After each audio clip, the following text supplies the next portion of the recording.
Quand Adrien Villeroy abandonna sa femme enceinte sous la pluie, il crut seulement se débarrasser d'un mariage devenu gênant. Il pensait choisir sa famille, son nom, son rang et la femme que sa mère jugeait plus digne de lui. Il ignorait qu'en refermant la porte sur Élise, il venait aussi de chasser la seule personne qui détenait encore les clés de toute la fortune Villeroy. Tomti tru truyetune. Élise Darnay n'avait jamais été acceptée par la famille Villeroy. Trop simple, trop discrète, trop loin des cercles aristocratiques parisiens, elle était entrée dans leur hôtel particulier comme une erreur que l'on tolère en attendant de pouvoir la corriger. Adrien, son mari, l'avait aimée au début, du moins assez pour l'épouser contre l'avis de sa mère Isabelle. Mais l'amour faible se fatigue vite lorsqu'il doit résister chaque jour au mépris, aux dettes cachées, aux anciennes promesses et aux manipulations d'une famille qui confond le sang avec le droit de posséder. Lorsque Élise apprend qu'elle porte l'enfant d'Adrien, elle espère encore que cette nouvelle sauvera ce qui reste de leur couple. Au contraire, elle devient l'arme parfaite pour ceux qui veulent l'accuser de calcul. Isabelle Villeroy, Clémence Artois et tous ceux qui rêvent de l'effacer croient enfin pouvoir la pousser dehors. Mais aucun d'eux ne sait que le vieux Gaspard Villeroy, avant sa mort, avait confié à Élise le contrôle secret du patrimoine familial. La première fois qu'Élise Darnay avait franchi le seuil de l'hôtel particulier Villeroy, avenue Foch, Isabelle Villeroy l'avait regardée comme on regarde une tache claire sur une nappe ancienne, avec politesse, mais en pensant déjà aux moyens de la faire disparaître. Tout dans cette maison parlait d'un prestige devenu fragile. Les marbres étaient froids, les portraits d'ancêtres trop sévères, les bouquets trop parfaits, les silences trop longs. Élise, alors âgée de 26 ans, n'avait apporté ni dope spectaculaire, ni nom aristocratique, ni réseau bancaire capable de sauver les comptes fatigués de cette famille. Elle avait apporté autre chose, une intelligence calme, une loyauté rare, et l'amour sincère qu'Adrien disait lui porter. C'était peu aux yeux d'Isabelle. C'était déjà trop pour qu'elle ne se méfie pas. Adrien Villeroy, héritier sur le papier d'un empire d'hôtels, de domaines viticoles et d'immobilier de prestige, avait rencontré Élise 2 ans plus tôt dans le bureau feutré de son grand-père, Gaspard Villeroy. À l'époque, Élise travaillait comme assistante juridique auprès du vieux président, non par ambition mondaine, mais parce qu'elle connaissait les dossiers mieux que beaucoup d'avocats décorés. Gaspard l'avait remarqué dès le premier mois. Elle lisait les annexes, retenait les chiffres, n'avait pas peur de dire non, et surtout, elle ne cherchait jamais à plaire. « Cette petite voit ce que mes enfants ne veulent pas voir », avait-il confié un jour à Adrien. Adrien avait souri, puis il avait commencé à la regarder haut. Il avait aimé sa manière de ranger les documents avec précision, sa voix basse lorsqu'elle expliquait un risque, ses mains modestes, son refus de se laisser intimider par les dorures familiales. Élise, elle, avait aimé chez lui quelque chose de plus fragile. Sa fatigue d'héritier, son désir maladroit d'être meilleur que les siens, sa tristesse lorsqu'il parlait de son père absent, sa façon de se taire devant Gaspard, non par mépris, mais par respect. Elle avait cru voir un homme capable de s'arracher doucement à l'orgueil de son nom. Elle n'avait pas encore compris qu'aimer un homme faible, c'est parfois confondre une blessure avec une promesse. Leur mariage avait scandalisé les Villeroy sans jamais produire de scène véritable. Isabelle était trop bien élevée pour crier. Elle préférait les phrases qui saignent sans salir les murs. Adrien a toujours eu le cœur généreux, disait-elle devant les invités, en posant sur Élise un regard doux et meurtrier. Ou encore, Élise apporte à notre famille une simplicité qui nous manquait sans doute.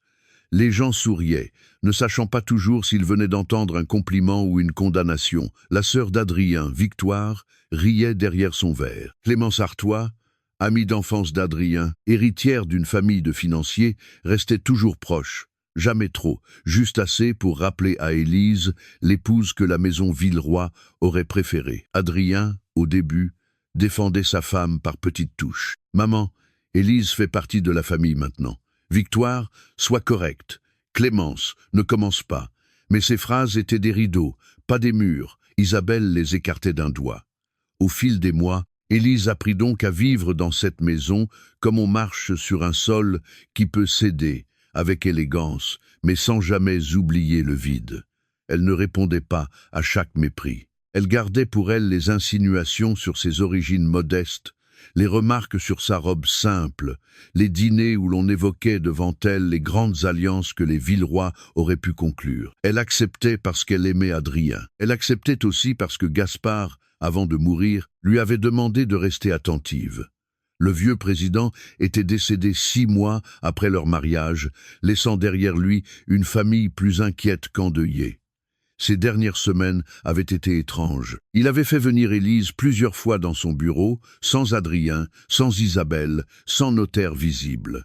Il lui avait parlé non comme à une belle petite fille, mais comme à une gardienne. « Ils vendront tout s'ils peuvent », avait-il dit un soir, la respiration courte. Isabelle par orgueil, Lucien par dette, Victoire par ennui, Adrien par faiblesse.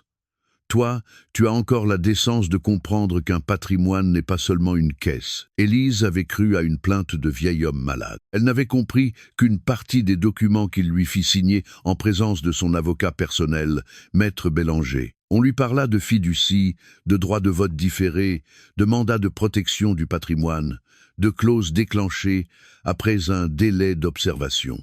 Gaspard avait serré sa main avec une force surprenante. Un jour, ils te feront croire que tu n'as pas ta place.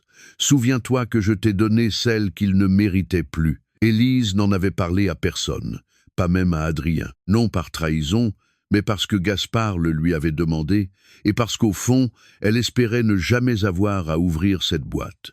Elle voulait un mariage, pas une guerre. Elle voulait une famille, pas une succession piégée. Puis Gaspard était mort, et avec lui, la dernière voix de la maison qui la regardait sans mépris. Après sa mort, Isabelle changea. Elle n'eut plus besoin de faire semblant devant le patriarche. Les dettes anciennes remontèrent comme de l'humidité sous les tapis. Un domaine à Bordeaux hypothéqué, un hôtel de la Côte d'Azur menacé par des créanciers, des parts mal gérées, des prêts privés contractés par des cousins, des avances faites à Victoire pour des projets jamais lancés. Adrien rentrait tard, fatigué, les épaules lourdes. Isabelle l'appelait chaque jour. « Ton grand-père t'a laissé un empire à sauver. Ta femme ne comprend pas ce que signifie porter un nom. Clémence, au moins, saurait nous aider à négocier avec les bonnes banques. » Élise entendait parfois ces phrases depuis le couloir, mais Adrien raccrochait toujours avant qu'elle puisse entrer. Lorsqu'elle lui demandait ce qui n'allait pas, il répondait « Rien, des affaires de famille. » La première fois, elle avait souri tristement. « Je croyais être ta famille. » Il l'avait embrassée sur le front. « Bien sûr que tu l'es. » Mais il n'avait rien raconté. Peu à peu, leur appartement privé dans l'aile droite de l'hôtel particulier devint un lieu où l'on dormait côte à côte sans se rejoindre. Adrien n'était pas cruel. Il était absent, ce qui parfois blesse d'une manière plus lente. Il ne remarquait plus quand Élise quittait la table après une remarque d'Isabelle. Il ne voyait pas Victoire lever les yeux au ciel lorsque Élise parlait d'un dossier. Il ne disait rien quand Clémence posait une main trop familière sur son bras en murmurant « Tu as maigri, Adrien, tu portes trop seul ». Élise avait envie de répondre « Il porte seul parce qu'il ne me laisse rien porter avec lui ». Mais elle se taisait. Elle voulait encore sauver l'amour sans humilier l'homme qu'elle aimait. Puis, un matin de novembre, tout changea dans une petite salle blanche d'un cabinet médical près du parc Monceau. Élise regarda l'écran, entendit le médecin parler doucement et posa la main sur son ventre avec une stupeur qui devint presque aussitôt de la tendresse. 6 semaines, un battement minuscule, une vie qui n'avait demandé l'avis d'aucune famille avant d'exister. Sur le chemin du retour, Paris semblait moins gris. Élise acheta une paire de petits chaussons dans une boutique discrète. Ridicule peu, être, trop tôt sûrement, mais elle avait besoin de tenir dans sa main une preuve douce avant de rentrer dans la maison froide. Elle attendit Adrien dans leur chambre. Quand il arriva, tard, la cravate desserrée, le visage fermé, elle sut qu'Isabelle lui avait encore parlé. Malgré cela, elle sourit. « J'ai quelque chose à te dire. » Il retira sa veste sans la regarder. « Pas ce soir, Élise. Je suis épuisé. » Elle s'approcha, prit sa main et la posa sur son ventre. Ce geste le força enfin à lever les yeux. « Je suis enceinte. » Le silence qui suivit ne fut pas celui qu'elle avait imaginé. Il n'y eut pas de rire, pas de larmes, pas de bras autour d'elle. Adrien regarda sa main comme si elle venait de se poser sur une dette supplémentaire. « Depuis quand tu le sais ?» demanda-t-il. La phrase la frappa avant même son sens. « Depuis ce matin. »« Et tu es sûr ?» ?»« Adrien. » Il recula d'un pas. « Pardon. Je ne voulais pas dire ça, mais il l'avait dit. » Elle serra les chaussons dans sa poche. « Je pensais que tu serais heureux. » Il passa une main sur son visage. « Je ne sais plus ce que je suis. » Elle sentit alors la peur. Pas la peur de la grossesse, la peur de comprendre que son enfant entrait dans une maison qui le calculerait avant de l'aimer. Le lendemain, Isabelle fut informée. Adrien prétendit vouloir attendre, mais sa mère sut le faire parler en moins d'1 heure. À déjeuner, elle fit servir un poisson délicat, félicita Élise avec un sourire parfait, puis dit « Un enfant est toujours une nouvelle grave dans une grande famille. » Élise posa ses couverts. « Grave ? Je veux dire importante, naturellement. Il faudra être raisonnable. Une grossesse ne doit pas devenir un moyen de pression. » Adrien regarda son assiette. Élise, elle, regarda sa belle-mère. « Un moyen de pression sur quoi ?» Isabelle leva les sourcils. « Ma chère, ne sois pas susceptible. Nous savons toutes les deux que ta position dans cette famille a parfois été inconfortable. Et vous pensez que j'ai conçu un enfant pour améliorer ma position ? Je pense que certaines femmes, lorsqu'elles sentent leur mariage fragile, se rassurent comme elles peuvent. » Adrien murmura. « Maman, ça suffit. Mais il ne dit pas. Excuse-toi. Il ne dit pas. Cet enfant est le mien. Il ne dit pas. Ne parle jamais ainsi à ma femme. » Clémence, présente par un hasard qui n'en était pas un, posa sa tasse avec une douceur insupportable. « Élise, personne ne t'accuse. Mais Adrien traverse une période difficile. Il faut aussi penser à lui. » Élise eut un rire bref, sans joie. « Je porte son enfant, et vous me conseillez de penser à lui. » Adrien se leva. « Je ne peux pas faire ça maintenant. » Il quitta la table. Élise resta seule face aux femmes qui avaient déjà compris que sa grossesse serait leur champ de bataille. Les jours suivants, l'accusation se répandit sans être prononcée trop directement. Victoire parla d'un « timing étrange ». Isabelle demanda si le médecin avait bien confirmé les dates. Clémence envoya à Adrien un message qu'Élise vit apparaître un soir sur l'écran de son téléphone. « Je suis inquiète pour toi. Ne laisse personne te piéger par culpabilité. » Piéger, le mot se planta en elle. Lorsqu'elle dit « Jour, jamais de moi, jamais de l'enfant. Tu deviens injuste. » « Non, je deviens seule. » Il détourna le regard. Cette nuit-là, Élise dormit dans la chambre d'amis.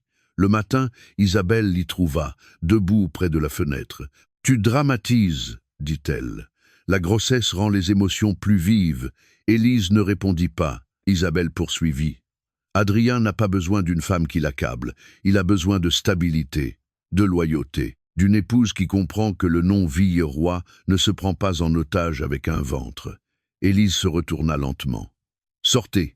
Isabelle sourit. « Pardon ? Sortez de cette chambre !» Pour la première fois, la belle-mère vit dans ses yeux autre chose que de la patience.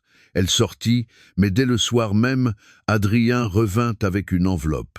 Il pleuvait fort sur Paris. Les vitres tremblaient sous le vent. Élise était dans le salon privé, une main sur son ventre, l'autre sur un dossier qu'elle n'arrivait pas à lire.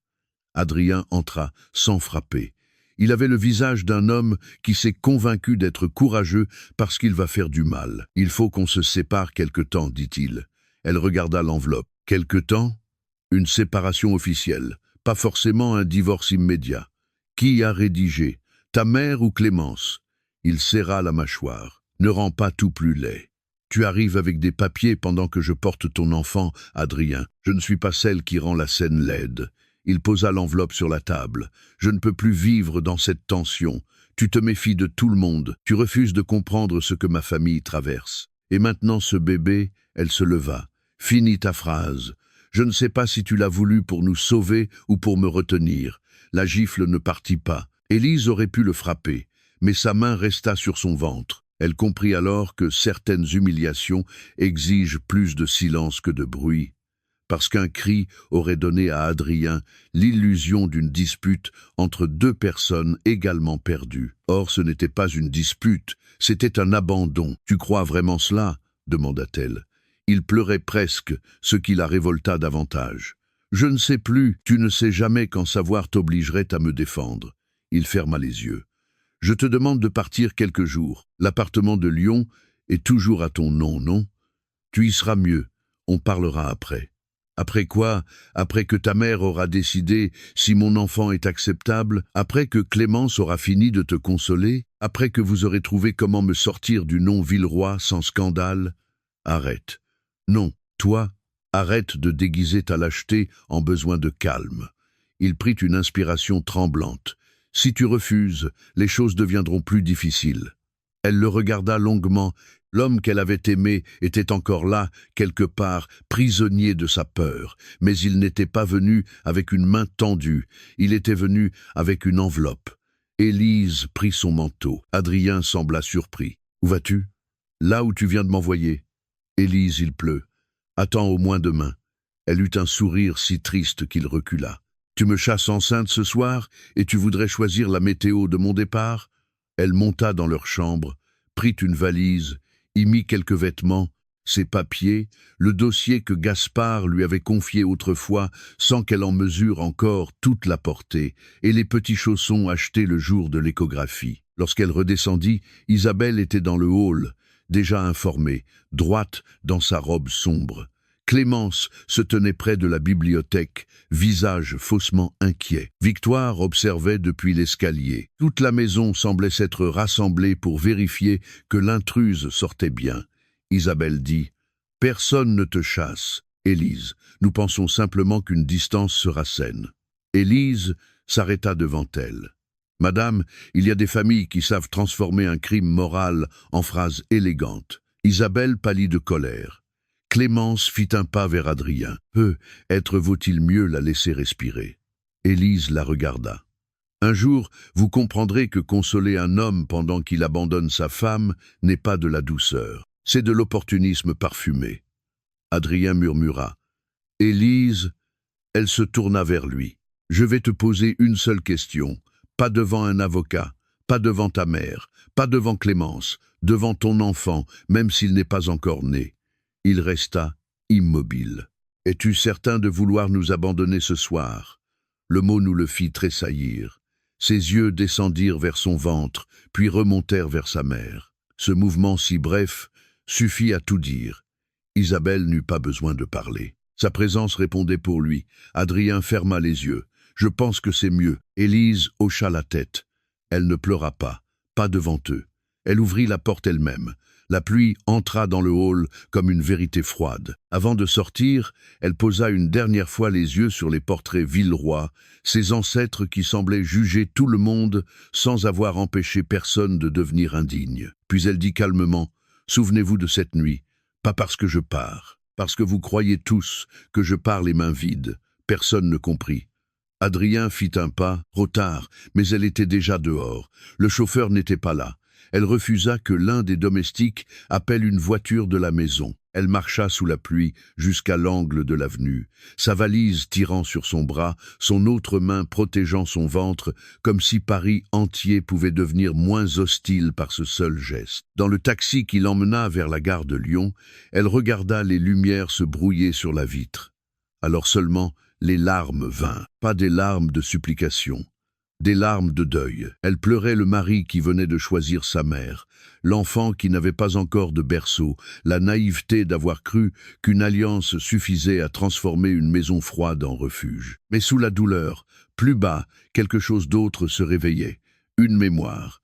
La voix de Gaspard Villeroy dans son bureau sombre. Un jour, ils te feront croire que tu n'as pas ta place. Souviens-toi que je t'ai donné celle qu'il ne méritait plus. Élise posa la main sur la valise, là où reposait le dossier scellé. Elle ne savait pas encore jusqu'où allaient les clauses, ni quand Maître Bélanger les révélerait officiellement. Mais elle savait une chose avec une certitude calme. Adrien venait d'abandonner sa femme enceinte, sans savoir qu'il venait aussi d'abandonner la seule personne qui protégeait encore sa famille. Et dans la nuit humide, tandis que Paris s'éloignait derrière elle, Élise Darnay cessa d'espérer qu'on lui ouvre la porte des Villeroy. Elle comprit qu'un jour prochain, ce seraient eux qui viendraient frapper à la sienne. Le train pour Lyon partit avant l'aube, emportant Élise loin de l'hôtel particulier, Villeroy, comme on arrache une page encore humide d'un livre qui refuse de se fermer. Dans le compartiment presque vide, elle garda son manteau trempé sur les épaules, la valise contre ses jambes et une main posée sur son ventre, non par habitude déjà maternelle, mais parce que c'était le seul endroit de son corps où la vie ne lui avait pas encore menti. Adrien n'appela pas. Pas pendant le trajet, pas lorsque le train quitta Paris, pas lorsque la pluie se transforma en brume sur les champs, pas lorsque Lyon apparut derrière les vitres grises avec ses toits serrés et ses collines familières. Il envoya seulement un message à 9h10 à 7. « Préviens-moi quand tu seras arrivé. Il faut qu'on apaise les choses. » Élise lut la phrase plusieurs fois. « Apaise les choses. » Il venait de déposer une séparation sur la table devant sa femme enceinte, sous le regard satisfait de sa mère et de Clémence, et il appelait cela des choses, comme si la lâcheté devenait moins grave lorsqu'on lui retirait son nom. Elle ne répondit pas. Son ancien appartement lyonnais se trouvait au 3e étage d'un immeuble tranquille près du parc de la Tête d'Or, un lieu qu'elle avait gardé malgré son mariage, officiellement pour ses déplacements professionnels, officieusement parce qu'une partie d'elle avait toujours su qu'une femme doit conserver au moins une porte qui ne dépend d'aucun amour. La concierge, Madame Perrin, ouvrit de grands yeux en la voyant arriver pâle, enceinte de silence, avec une valise mouillée. « Madame Villeroy, vous allez bien ?» Élise faillit répondre oui par réflexe, puis se corrigea. « Non, mais je vais entrer. » Cette petite vérité, prononcée sans explication, lui fit du bien. Dans l'appartement, tout était resté simple. Un canapé beige, des étagères de dossiers, une table ronde, quelques plantes survivantes, une chambre au drap blanc, et sur le bureau, une photographie ancienne de Gaspard Villeroy prise lors d'une réunion où il riait pour une fois franchement. Élise posa la valise, retira ses chaussures, puis sortit les petits chaussons de sa poche. Ils étaient à peine plus grands que sa paume. Elle les plaça sur la table et s'assit en face d'eux, comme devant une promesse fragile. Alors seulement, elle laissa son téléphone sonner. Adrien appela 3 fois. Isabelle 2 fois. Un numéro masqué 1 fois, puis Clémence envoya un message d'une douceur venimeuse. « J'espère que tu prends soin de toi.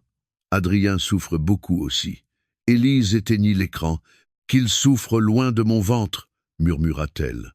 À midi, alors qu'elle n'avait encore rien mangé, un autre appel arriva, celui de Maître Bélanger. Elle reconnut le numéro avant même de lire le nom. L'avocat personnel de Gaspard ne l'appelait jamais sans raison. Sa voix, lorsqu'elle répondit, fut grave mais chaleureuse. « Madame Villeroy, je viens d'apprendre que vous êtes à Lyon. » Élise ferma les yeux. « Les nouvelles vont vite, dans les familles inquiètes, oui. Êtes-vous seule ? » ?»« Oui. »« Alors il est temps que nous parlions. » 1 heure plus tard, elle entra dans son cabinet, rue de la République. Maître Bélanger avait dépassé 60 ans, avec des cheveux blancs parfaitement peignés, des lunettes épaisses et cette politesse d'ancien notaire qui donne aux catastrophes une forme acceptable.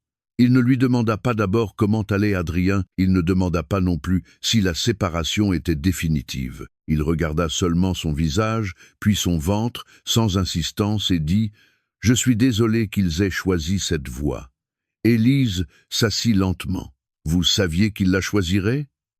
Gaspard le craignait. Le nom du vieux président remplit la pièce d'une présence plus forte que les meubles. Maître Bélanger ouvrit un coffre mural, en sortit une chemise épaisse scellée par plusieurs bandes, puis la posa devant elle. Les clauses d'activation pouvaient être révélées dans 3 cas. Tentative de cession non autorisée d'actifs familiaux, procédure de séparation impliquant votre exclusion patrimoniale ou grossesse d'un héritier direct combinée à une menace sur votre statut. Depuis hier soir, 2 conditions sont réunies. Peut être 3 dans les prochains jours. Élise sentit son cœur accélérer. Je n'ai jamais vraiment compris ce que M. Villeroy m'avait fait signer. Il ne voulait pas vous charger trop tôt. Il voulait vous protéger et surtout protéger ce que sa famille était capable de détruire. Il ouvrit le dossier. Les termes semblaient d'abord froids: fiducie familiale, droit de vote préférentiel, mandat irrévocable sous condition, comité de sauvegarde, clause anti-dilution, gel des cessions, pouvoir de veto. Mais peu à peu, sous la langue juridique, Élise vit apparaître une vérité stupéfiante. Gaspard Villeroy avait réorganisé le patrimoine familial avant sa mort. Les membres de la famille conservaient des titres, des revenus, des apparences. Mais les décisions essentielles, vente des hôtels historiques, transfert des domaines viticoles, liquidation de parts, accès à certains fonds, modification de la gouvernance, dépendaient désormais d'un mécanisme que seule Élise pouvait activer ou bloquer. Elle n'était pas propriétaire de tout au sens vulgaire où Isabelle l'aurait imaginé. Elle était pire pour eux, la gardienne légale de ce qu'ils croyaient pouvoir vendre. « Pourquoi moi ?» demanda-t-elle, la voix presque inaudible. Maître Bélanger retira ses lunettes. Parce que Gaspard avait perdu confiance en tous les autres. Isabelle voulait sauver le nom par la façade, quitte à vendre les fondations. Adrien avait du cœur, mais pas de colonne vertébrale face à sa mère. Victoire ne voyait dans le patrimoine qu'un train de vie. Les cousins attendaient leur part. Vous seul, dans les derniers mois, lui avez dit qu'il fallait fermer l'hôtel de Nice pendant 1 an plutôt que le brader à un fonds étranger. Vous seul avez refusé une prime qu'il vous proposait en disant que votre salaire suffisait. Et vous seul lui avez demandé un jour ce qu'il voulait sauver, son argent ou son histoire. Élise se souvenait de cette conversation. Elle ne l'avait pas trouvée importante. Pour Gaspard, elle avait peu être été décisive. Adrien ne sait rien. Non. Isabelle, elle sait qu'il existe des clauses. Elle ignore leur ampleur. Elle a longtemps cru que Gaspard bluffait pour la tenir calme. Et maintenant? Maintenant, elle va tenter d'agir vite. Une famille qui chasse une femme enceinte ne le fait pas pour méditer. Elle le fait parce qu'elle croit devoir prendre avant que l'enfant ne complique tout. Élise posa les mains sur le dossier. La douleur de la veille était encore là, mais elle changeait de température. Elle ne brûlait plus seulement. Elle durcissait. Qu'est-ce que je dois faire? D'abord, vous protéger médicalement et juridiquement. Ensuite, ne rien signer venant d'Adrien ou d'Isabelle. Enfin, attendre. Ils vont se révéler eux-mêmes. Ils pensent vous avoir isolé. En réalité, ils viennent de déclencher la partie du testament qu'ils redoutaient le plus. Pendant ce temps, à Paris, Isabelle Villeroy transformait déjà le départ d'Élise en victoire. Dans le salon au portrait, elle reçut Adrien avec une tendresse qu'elle réservait au moment où elle venait de gagner sur lui. « Tu as fait ce qu'il fallait », dit-elle. Adrien, pâle, répondit « Je n'ai pas l'impression d'avoir fait ce qu'il fallait. Parce que tu es sensible, c'est ce qui t'honore et ce qui te perd. Élise reviendra plus raisonnable, ou elle ne reviendra pas. Dans les 2 cas, il faut organiser la suite. » Clémence, assise près de la cheminée, ne parla pas tout de suite. Elle savait que les silences bien placés valent mieux qu'une victoire trop affichée. Adrien la vit pourtant élégante, disponible, compatissante, exactement là où sa femme n'était plus. Il eut honte de remarquer son calme. « La suite ?» demanda-t-il.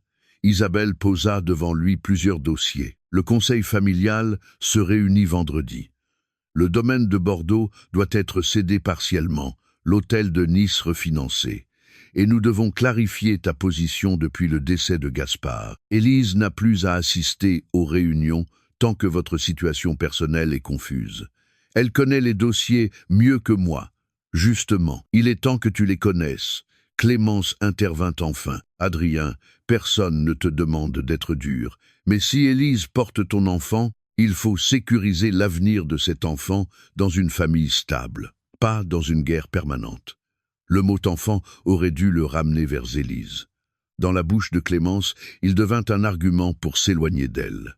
Adrien se passa une main sur le front. « Je veux seulement lui laisser quelques jours. » Isabelle sourit. « Bien sûr, quelques jours. Mais les créanciers n'attendront pas que ton épouse décide si elle veut être Villeroy ou victime. » Dès le lendemain, elle appela 2 banquiers, un conseiller fiscal et Victoire. Elle parla d'une transition, d'une épouse fragilisée, d'un Adrien, enfin, prêt à prendre son rôle. Elle évoqua Clémence avec prudence, comme une amie de la famille, capable d'ouvrir des portes financières. Tout semblait reprendre la forme qu'elle désirait depuis le mariage. Élise dehors, Adrien disponible, le patrimoine bientôt mobilisable. Mais les premiers signes d'obstacle apparurent plus vite qu'elle ne l'avait prévu. La banque refusa d'exécuter une demande de nantissement sur une partie des titres liés aux hôtels. Un notaire bordelais indiqua qu'une clause de gel empêchait la vente d'une parcelle du domaine sans validation d'un comité dont Isabelle ne connaissait pas la composition exacte. Le directeur financier du groupe Villeroy demanda une autorisation complémentaire pour tout mouvement supérieur à un certain seuil. Isabelle, furieuse, convoqua Maître Bélanger, qui répondit qu'il représentait encore les volontés de Gaspard et qu'il ne se déplacerait que dans un cadre régulier. « Gaspard est mort », lança-t-elle au téléphone. L'avocat répondit simplement « Ces actes, madame, sont très vivants. » À Lyon, Élise apprit ces blocages par Maître Bélanger, mais aussi par Adrien, qui finit par appeler le troisième soir. Elle hésita avant de répondre. Sa voix, lui, était fatiguée, presque douce. « Élise, comment vas-tu » Elle regarda les chaussons posés sur son bureau. « Tu demandes à moi ou à l'enfant que tu crois peu ? Être stratégique ?» Il inspira brusquement. « Je méritais ça. Tu mérites beaucoup de choses. Je choisis encore lesquelles je prononce. Je suis désolé pour cette phrase, pour hier, pour m'avoir demandé de partir ou pour l'avoir fait devant témoins. » Il resta silencieux. Puis, « Maman dit que tu refuses de coopérer sur certains dossiers. » Élise eut un rire bref. « Voilà donc la vraie raison de l'appel. Je n'ai reçu aucune demande officielle. Il paraît que des clauses bloquent des opérations. Bélanger ne répond pas clairement. Alors, demande à Bélanger, il dit qu'il doit te voir. Dans ce cas, vois-moi comme une personne qu'on consulte, pas comme une femme qu'on chasse, puis qu'on appelle quand les serrures ne s'ouvrent plus. » Adrien parla plus bas. « Je ne comprends pas ce qui se passe. C'est peu être la première phrase honnête que tu me dis depuis des semaines. » Élise, non, pas ce soir. Je suis fatiguée, pour de vrai cette fois. Elle raccrocha. Ses mains tremblaient, mais elle ne regretta pas. Au cours des jours suivants, sa grossesse devint plus réelle dans les détails ordinaires. Des nausées au réveil, une fatigue lourde l'après-midi, une faim soudaine pour des choses simples, la peur qui remontait la nuit lorsqu'elle imaginait élever seule un enfant dont le père avait regardé sa mère avant de répondre à une question essentielle. Madame Perrin lui apportait parfois une soupe sans poser de questions. Jeanne, une ancienne amie de faculté devenue juriste, vint dormir une nuit sur le canapé. « Tu veux que je le déteste tout de suite ou j'attends encore un peu ?» demanda-t-elle. Élise sourit malgré elle. « Attends, je n'ai pas fini de le détester correctement. » Mais au fond, ce n'était pas de haine qu'elle souffrait, c'était de lucidité. La haine simplifie. Elle voulait encore comprendre comment Adrien avait pu l'aimer et l'abandonner dans la même vie, parfois dans la même phrase. Maître Bélanger, lui, avançait méthodiquement. Il lui expliqua que Gaspard avait prévu une annonce officielle différée. Tant que la famille respectait l'équilibre, Élise n'avait pas besoin d'apparaître. Si une tentative de démembrement du patrimoine survenait, son pouvoir devenait opposable. « Ils vont devoir vous inviter à la réunion, » dit-il. Isabelle préférera avaler du verre. Elle le fera si les banques l'y obligent. C'è qui arriva. Le vendredi matin, le conseil familial Villeroy se réunit dans l'hôtel particulier, sans Élise, comme Isabelle l'avait voulu. Autour de la table se trouvaient Adrien, Victoire, 2 cousins, un représentant financier, un notaire, Clémence invitée officieusement, et Isabelle au bout, impériale. Elle annonça que, compte tenu de la situation conjugale, Adrien devait reprendre pleinement la direction morale de la famille et engager 3 opérations urgentes. Céder une partie des vignes de Bordeaux, refinancer Nice, ouvrir le capital d'une holding à un partenaire proche des Artois. Le notaire toussa avant même qu'elle finisse. « Madame Villeroy, ces opérations exigent une validation préalable. » Par Adrien, oui, non. Adrien releva la tête. Isabelle se figea. « Pardon? Le notaire consulta ses documents. Depuis l'activation partielle des clauses testamentaires de M. Gaspard Villeroy, certaines décisions patrimoniales sont soumises au consentement de la mandataire de sauvegarde. Victoire demanda « Quel mandataire ?» Le représentant financier répondit, mal à l'aise, « Madame Élise Villeroy ». Le nom traversa la salle comme une gifle silencieuse. Clémence baissa les yeux, mais ses doigts se crispèrent sur son sac. Isabelle devint blanche. « C'est impossible. » Le notaire poursuivit. « Sans sa signature, la famille ne peut ni céder les actifs protégés, ni modifier la structure de contrôle, ni engager les fonds de réserve au-delà des seuils prévus. » Un cousin éclata. « Gaspard a donné les clés à la petite assistante ?» Adrien se leva brusquement. « Ne l'appelez pas comme ça. » Tout le monde le regarda. C'était peu être la première défense nette qu'il prononçait depuis des mois. Trop tardive, mais réelle. Isabelle, elle, le foudroya du regard. « Tu savais ? » ?»« Non. » »« Alors qu'est-ce qu'elle t'a caché d'autre ?» La vieille mécanique reprenait. « Transformer la protection de Gaspard en trahison d'Élise. » Adrien, cette fois, ne répondit pas immédiatement. Il revoyait la valise sous la pluie, la main d'Élise sur son ventre, sa question « Es-tu certain de vouloir nous abandonner ce soir ?» Et il comprenait lentement que pendant qu'il la soupçonnait de vouloir prendre une place, elle détenait déjà celle que son grand-père lui avait donnée, non pour s'enrichir, pour empêcher les Villeroy de se vendre morceau par morceau. La réunion fut suspendue dans le désordre. Isabelle quitta la salle pour appeler Maître Bélanger, puis revint plus furieuse encore. « Elle doit venir, immédiatement. » Adrien prit son manteau. « J'y vais. Tu n'iras pas seul. »« Si ?» Clémence se leva. « Adrien, peut. Être que je peux. » Il la coupa, sans violence mais clairement. « Non. » Le mot surprit tout le monde. Lui aussi. Il partit pour Lyon l'après-midi même. Pendant le trajet, il relut les messages qu'il avait envoyés à Élise ces dernières semaines et eut honte de leur mollesse. Il avait demandé du calme là où il devait demander pardon. Il avait parlé de tension là où il y avait humiliation. Il avait laissé sa mère faire de la grossesse de sa femme un soupçon. Lorsqu'il arriva devant l'immeuble lyonnais, la nuit tombait. Madame Perrin le reconnut et le laissa attendre dans le hall avec un regard qui disait clairement qu'elle le jugeait indigne de l'ascenseur. Élise descendit 10 minutes plus tard. Elle portait un pull clair, les cheveux attachés, le visage fatigué mais droit. Adrien eut un choc en la voyant. Loin des dorures Villeroy, elle ne paraissait pas diminuer. Elle paraissait rendue à elle-même. « Je peux monter ?» demanda-t-il. « Non. » Il accepta le coup. « Alors je vais parler ici. Tu parles toujours mieux quand il n'y a pas ta mère dans la pièce. » Il baissa la tête. « Je sais pour les clauses. Tu sais une partie. Pourquoi tu ne m'as rien dit ?» Elle le regarda avec une stupéfaction douloureuse. « C'est vraiment ta première question ?» Il comprit trop tard. « Non, pardon. Je voulais dire... Tu voulais encore commencer par ce que je t'ai caché, pas par ce que tu m'as fait. » Dans le hall étroit, sous la lumière jaune, Adrien sembla plus petit que dans les salons parisiens. « Élise, je ne savais pas que mon grand-père t'avait confié tout ça. Moi non plus, pas entièrement. Mais tu savais qu'il y avait quelque chose. Oui, et toi, tu savais que ta mère me méprisait. Tu savais que Clémence t'attendait. Tu savais que j'étais enceinte quand tu m'as demandé de partir. » Il ferma les yeux. « Je n'ai pas d'excuse. C'est un début. » Il releva vers elle un regard humide. « Le conseil est bloqué. Les banques refusent. Bélanger dit que sans toi, rien ne peut bouger. Donc te voilà.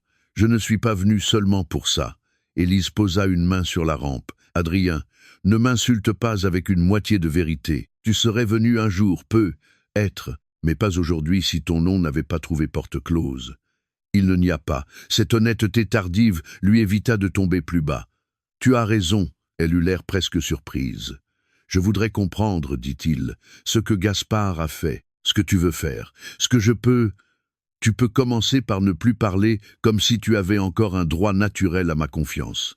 La phrase le frappa, mais elle continua, plus froide. Tu m'as chassé comme une femme inutile. Maintenant tu reviens parce que tu découvres que ton nom dépend encore de ma main. Le silence qui suivit fut plein de tout ce qu'il avait perdu. Adrien regarda son ventre, puis son visage. Et notre enfant, Élise recula légèrement. « Notre enfant n'est pas une clé que tu peux ressortir quand les autres ne fonctionnent plus. » Il porta la main à sa bouche, brisée par la justesse de la phrase. Elle se radoucit à peine. « Je viendrai à Paris pour la réunion officielle, avec Maître Bélanger. Je signerai ce qui protège le patrimoine, pas ce qui protège l'orgueil de ta mère. Je ne laisserai pas ton nom s'effondrer par respect pour Gaspard et pour l'enfant que je porte. Mais ne confonds pas cela avec un retour. Élise, non, tu as eu une femme. Tu l'as mise dehors. Maintenant, tu vas devoir rencontrer la mandataire que ton grand-père a choisie. » Adrien resta dans le hall après qu'elle fut remontée, incapable de bouger. À Paris, Isabelle attendait son appel, persuadée qu'il saurait ramener Élise par culpabilité ou par promesse. Mais lorsqu'il sortit enfin dans la rue froide, Adrien ne l'appela pas. Pour la première fois depuis longtemps, il ne demanda pas à sa mère ce qu'il devait penser. Il marcha seul jusqu'à la gare, avec une certitude douloureuse. La fortune des Villeroy n'était pas seulement entre les mains de la femme qu'il avait abandonnée. Sa dignité, désormais, l'était aussi. Adrien rentra à Paris avec une fatigue nouvelle, différente de celle qu'il connaissait depuis des mois. Ce n'était plus la fatigue d'un héritier pressé entre les demandes de sa mère, les dettes de sa famille et les attentes d'un nom trop grand pour ses épaules. C'était la fatigue d'un homme qui venait de voir, dans le hall modeste d'un immeuble lyonnais, la femme qu'il avait chassée se tenir plus droite que toute sa maison. Isabelle l'attendait dans le grand salon, les lampes allumées trop tôt, Clémence assise près de la cheminée, comme si sa présence était devenue naturelle, Victoire debout devant le bar, un verre à la main. « Alors ?» demanda Isabelle, avant même qu'il ait retiré son manteau. Adrien la regarda. Pour la première fois, il remarqua non seulement son élégance, mais la dureté qui soutenait cette élégance comme une armature. Elle viendra à la réunion officielle, avec Maître Bélanger. Isabelle eut un sourire sec. Elle pose déjà ses conditions, elle a le droit d'être accompagnée. Elle a surtout compris qu'elle pouvait nous tenir. Clémence intervint d'une voix douce. « Adrien, il ne faut pas te laisser culpabiliser. Élise est blessée, bien sûr, mais elle utilise maintenant une position que ton grand-père lui a donnée dans un moment de faiblesse. » Cette phrase, il y a quelques jours, l'aurait pu être apaisée. Ce soir, elle sonna faux. Mon grand-père n'avait pas souvent des moments de faiblesse. Clémence se tut. Isabelle, elle, ne supporta pas cette nuance. Ne commence pas à défendre cette fille contre ta propre famille. Elle porte mon enfant, et elle le sait très bien. Le visage d'Adrien se ferma. Ne parle pas de mon enfant comme d'une stratégie. Isabelle se leva lentement, blessée dans son autorité, plus que dans son cœur. Tu crois que je suis ton ennemi ? Après tout ce que j'ai fait pour maintenir cette maison debout ? Adrien regarda autour de lui. Les dorures, les tableaux, les meubles hérités, la façade impeccable qui cachait les courriers de banque et les humiliations à venir. Je crois que tu confonds maintenir une maison debout et pousser les autres dessous pour qu'ils servent de piliers.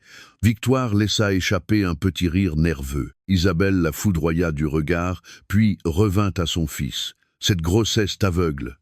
Non, je crois qu'elle commence à me réveiller. Il quitta le salon avant que sa mère trouve une nouvelle phrase capable de l'enfermer. Dans sa chambre, il relut le message qu'Élise ne lui avait pas envoyé puisqu'elle ne lui répondait plus. Ce silence était plus juste que toutes les accusations.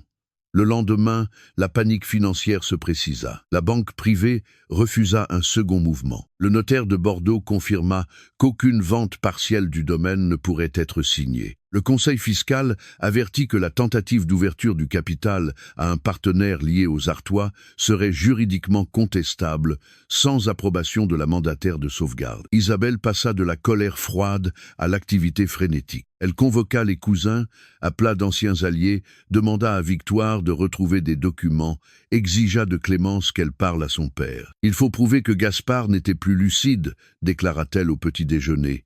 Adrien reposa sa tasse. « Tu veux attaquer le testament de grand-père ? Je veux sauver ce qu'il a mis entre les mains d'une étrangère. Tu l'appelais encore ma femme il y a une semaine quand tu voulais qu'elle parte calmement.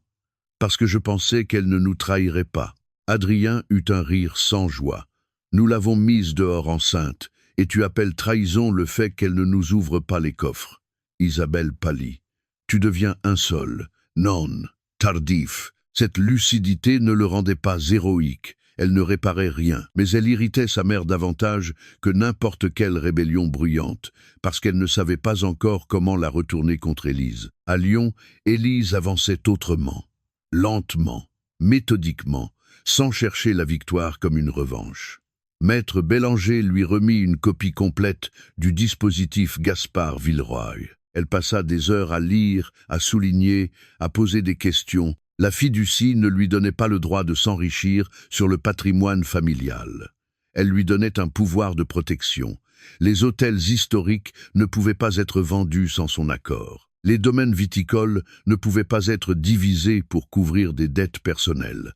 Les fonds de réserve ne pouvaient pas servir à refinancer les erreurs d'Isabelle ou les caprices de Victoire. Même Adrien, héritier principal dans l'image publique, ne pouvait prendre le contrôle effectif sans satisfaire à des conditions de gouvernance que Gaspard avait rendues volontairement exigeantes. « Il m'a transformé en verrou », dit Élise après 2 heures de lecture. Maître Bélanger répondit « Non, en gardienne. Un verrou ferme tout. Une gardienne choisit ce qui mérite d'être ouvert. » Elle posa la main sur son ventre. « Et mon enfant ? Si l'enfant naît, certaines clauses de protection successorale se renforceront. » Gaspard avait prévu qu'un descendant direct d'Adrien puisse devenir un enjeu. Il voulait éviter que l'on utilise votre maternité contre vous ou contre lui. Élise ferma les yeux. Même mort, Gaspard avait vu plus clair que le père vivant de cet enfant. Cette pensée lui fit mal et la réconforta à la fois. Elle avait rendez-vous le lendemain avec son médecin. Le battement était toujours là, minuscule, obstiné. En sortant du cabinet, elle s'assit sur un banc près du Rhône, les résultats dans son sac, et sentit pour la première fois depuis la nuit de Paris une paix courte mais réelle. Elle n'était pas seule. Pas seulement parce qu'elle portait une vie, mais parce qu'elle portait aussi une décision. Son enfant ne grandirait pas dans une maison où l'amour devait demander la permission à Isabelle Villeroy. Les jours suivants, la famille tenta de la faire plier par tous les chemins. Victoire lui envoya un message faussement affectueux. « Je sais que nous n'avons pas toujours été proches, mais pense au bébé. Une guerre patrimoniale n'est bonne pour personne. » Un cousin qu'elle avait vu 3 fois l'appela pour parler de responsabilité historique. Clémence, plus habile, lui écrivit « Adrien est perdu. Tu as maintenant le pouvoir de l'aider ou de le détruire. J'espère que tu choisiras l'amour. » Élise répondit seulement à ce dernier message. L'amour n'a jamais consisté à sauver un homme des conséquences de sa lâcheté. Après cela, Clémence ne lui écrivit plus. Adrien, lui, appela une seule fois. Élise ne répondit pas. Il laissa un message vocal. « Je ne te demande pas de revenir. Je ne sais même pas si j'ai le droit de te demander quoi que ce soit. Je voulais seulement te dire que j'ai parlé à ma mère. Pas assez, pas bien, trop tard, mais je l'ai fait. Je ne veux plus que Clémence participe aux réunions. Je ne sais pas si ça change quelque chose pour toi. Probablement pas. Mais je voulais que tu le saches. » Élise écouta le message 2 fois. Elle n'y répondit pas non plus. Une partie d'elle aurait voulu se jeter sur ce petit signe de courage comme sur une preuve que tout n'était pas mort. Mais elle avait appris trop récemment qu'un geste juste ne répare pas une nuit d'abandon. La réunion officielle fut fixée au mardi suivant. À Paris, dans la salle du conseil du siège Villeroy, place Vendôme. Isabelle aurait préféré l'hôtel particulier, son territoire, ses portraits, ses escaliers, ses domestiques capables de rappeler à Élise qu'elle était entrée par mariage. Maître Bélanger imposa un cadre neutre et la présence de représentants bancaires. La mandataire de sauvegarde n'assistera pas à une scène familiale, écrivit-il. Elle participera à une réunion patrimoniale. Cette distinction rendit Isabelle folle. Le matin de la réunion, Élise prit le train avec Maître Bélanger. Elle portait une robe bleu nuit, un manteau clair, aucun bijou offert par Adrien, et dans son sac, le premier cliché d'échographie. Elle ne l'avait pas apporté pour émouvoir qui que ce soit. Elle l'avait apporté pour elle comme un rappel. Au-delà des titres, des clauses et des humiliations, son premier devoir n'était plus de convaincre les Villeroy de sa valeur. C'était de ne jamais laisser son enfant croire que sa mère avait accepté l'inacceptable pour rester invitée à une table noble. Lorsqu'elle entra dans la salle du conseil, les conversations s'arrêtèrent. Isabelle était au bout de la table, droite dans un tailleur noir. Victoire regardait son téléphone avec une nervosité mal cachée. Deux cousins chuchotaient. Les représentants financiers avaient des dossiers ouverts. Adrien se leva immédiatement. Élise le vit, mais ne lui offrit ni sourire ni reproche. Clémence n'était pas là. Ce détail ne lui échappa pas. Isabelle commença avant même que tout le monde soit assis. « Je suppose que nous devons remercier Élise d'avoir accepté de venir régler le désordre qu'elle contribue à créer. » Maître Bélanger posa son dossier sur la table. « Madame Villeroy, si cette réunion commence par une insulte, elle se terminera par un procès verbal de carence. » Isabelle le regarda avec haine. Élise, elle, s'assit calmement. « Je suis venue pour les actifs protégés, pas pour recevoir votre version du respect familial. » Un représentant bancaire prit la parole afin de rappeler les blocages. Les opérations proposées par Isabelle mettaient en péril la structure globale et ne pouvaient être validées sans l'accord d'Élise. Le domaine de Bordeaux représentait une valeur historique et productive trop importante pour être morcelée. L'hôtel de Nice pouvait être refinancé, mais pas au prix d'une entrée de capitaux artois aux conditions proposées. Les fonds de réserve ne pouvaient pas servir à couvrir des dettes privées. À chaque phrase, le visage d'Isabelle se fermait davantage. Enfin, elle explosa. Tout cela est absurde. Gaspard n'aurait jamais confié l'avenir des Villeroy à une femme qui n'est entrée dans notre famille que par caprice sentimental d'Adrien. Adrien parla avant Élise. Grand-père l'a choisi parce qu'il ne nous faisait plus confiance. La salle se figea. Isabelle tourna vers son fils un regard de pure stupeur. « Pardon ?» Adrien était pâle, mais il ne baissa pas les yeux. « Tu veux vendre Bordeaux pour gagner du temps. Victoire veut sa part. Les cousins veulent des liquidités. J'ai laissé tout le monde parler à ma place. » Grand-père nous connaissait. Ce n'était pas une défense complète d'Élise, mais c'était une rupture nette avec le mensonge familial. Élise sentit quelque chose trembler en elle. Pas assez pour pardonner, assez pour voir que l'homme faible pouvait encore souffrir de ce qu'il était. Isabelle reprit d'une voix glaciale. « Et toi, tu acceptes que ta femme enceinte te fasse venir ici comme un enfant puni ?» Élise répondit avant lui. « Non, je viens parce que votre mari défunt, votre père, votre grand-père, selon les places de chacun, a organisé légalement cette réunion avant même que vous sachiez que vous en auriez besoin. » Elle ouvrit le dossier de Gaspard. « Je ne veux pas votre argent. Je ne veux pas votre maison, je ne veux pas votre nom comme une médaille. Je veux empêcher que ce patrimoine soit démantelé pour couvrir des fautes que vous refusez d'appeler par leur nom. » Victoire, irritée, lança. « Facile à dire quand on tient toutes les signatures. » Élise la regarda. « Je tiens les signatures parce que vous vouliez transformer les biens communs en poches privées. » Un cousin protesta. « Vous n'êtes pas né Villeroy. » « Non. C'est probablement pour cela que Gaspard m'a fait confiance. Je n'ai jamais cru que naître suffisait à mériter. » Le silence qui suivit fut plus lourd que toutes les formules juridiques. Maître Bélanger présenta alors une série d'options. Élise accepterait de valider un plan de refinancement limité pour Nice, à condition qu'un audit indépendant soit mené, que les dépenses personnelles soient séparées des comptes familiaux, que Victoire rembourse certaines avances, que les cousins renoncent à toute distribution exceptionnelle pendant 2 ans et qu'Adrien soit accompagné par un comité professionnel s'il voulait prétendre à une responsabilité réelle. Bordeaux ne serait pas vendu. Les parts liées à la holding Artois ne seraient pas ouvertes. Aucune somme ne serait versée pour couvrir les dettes privées. Isabelle écoutait comme si on l'obligeait à assister à sa propre destitution. « Vous nous traitez comme des voleurs. » Élise répondit « Non. » Comme des personnes qui ont eu trop longtemps accès à des portes sans inventaire. Adrien baissa la tête, touché aussi par la phrase. Il savait qu'elle s'adressait à lui également. Après 2 heures de débat, la réunion fut suspendue. Les banquiers demandèrent un délai pour intégrer les conditions. Les cousins sortirent en silence. Victoire pleurait de rage. Isabelle resta assise, seule au bout de la table, incapable d'accepter que la femme qu'elle avait fait partir, sous la pluie, revienne avec la loi, le calme et l'enfant à venir. Lorsque Élise récupéra son manteau, Adrien s'approcha. « Merci, dit-il. » Elle le regarda froidement. « Ne me remercie pas, je n'ai pas fait cela pour toi. » « Pour l'enfant ? » pour Gaspard, pour ce patrimoine qu'il ne voulait pas voir vendu en morceaux. Et oui, pour mon enfant, parce qu'il ou elle ne doit pas hériter d'un champ de ruines. Il hocha la tête. Je comprends.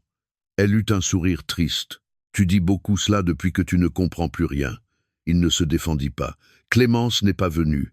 J'ai vu. Je lui ai demandé de ne plus s'impliquer. C'est bien. Il attendit peu, être plus. Elle ne donna rien. Élise, je sais que j'ai brisé quelque chose. Tu as brisé la sécurité. L'amour peut survivre à beaucoup de choses, Adrien. Mais pas toujours au moment où une femme demande « Vas-tu nous abandonner ?» et où l'homme regarde sa mère avant de répondre. Il ferma les yeux. Cette phrase le condamnerait longtemps, et elle le savait. Isabelle apparut alors dans l'embrasure de la porte. « Adrien, nous partons. » Le vieux réflexe passa dans son visage. Répondre, obéir, suivre, puis il resta immobile. « Je rentrerai plus tard. » Isabelle sembla recevoir une gifle. Élise ne sourit pas. Elle ne voulait pas gagner un fils contre sa mère par orgueil. Elle voulait seulement voir s'il pouvait, une fois, rester debout sans être tenu. Isabelle partit seule. Dans l'ascenseur, maître Bélanger dit à Élise « Vous avez été plus clémente que Gaspard ne l'aurait été. » Élise posa une main sur son ventre. « Gaspard ne portait pas mon enfant. » « Justement, cela aurait pu vous rendre plus dur. » Elle regarda son reflet dans les portes métalliques. « Non, cela m'oblige à être exact. Je ne veux pas que mon enfant confonde justice et cruauté. » Le soir même, pourtant, la cruauté vint de l'autre camp. Un article parut sur un site mondain. Crise chez les Villeroy. L'épouse enceinte d'Adrien bloque l'héritage familial.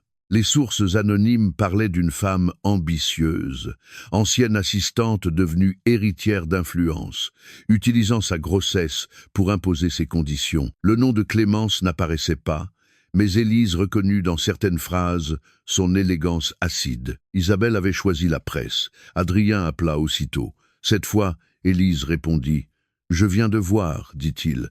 Je n'ai pas autorisé cela, mais quelqu'un de ta famille l'a fait. Je vais demander à ma mère. » Non, Adrien, tu ne vas pas demander. Tu vas savoir. Et ensuite, tu vas choisir ce que tu fais de ce savoir. Elle raccrocha. Dans l'heure, maître Bélanger reçut l'autorisation d'envoyer une mise en demeure. Élise, elle, prit une décision plus personnelle. Le lendemain matin, elle fit publier une note courte par l'intermédiaire du cabinet. Elle confirmait son rôle légal de mandataire de sauvegarde nommé par Gaspard Villeroy, rappelait que les actifs protégés ne pouvaient être liquidés pour couvrir des intérêts privés, et précisait que sa grossesse relevait de sa vie intime et ne serait pas utilisée comme argument dans un conflit patrimonial. La phrase finale était d'elle. « Je n'ai pas demandé à porter le nom Villeroy pour en profiter. On m'a demandé de le protéger lorsque ceux qui le portaient oublieraient ce qu'il valait. » La note fit l'effet d'une lame propre. Les banques se rangèrent derrière le cadre juridique. Plusieurs administrateurs, jusque-là prudents, demandèrent à rencontrer Élise directement. Un ancien ami de Gaspard lui envoya une lettre manuscrite. Il avait donc raison de vous choisir. À l'hôtel particulier, Isabelle comprit que l'ancienne assistante n'était plus seule dans la pièce. Adrien, lui, lut la note dans son bureau et resta longtemps devant la dernière phrase. Il pensa à la nuit de pluie. Il pensa à sa main qui n'avait pas retenu la valise. Il pensa à Clémence, absente des responsabilités, mais présente dans les rumeurs.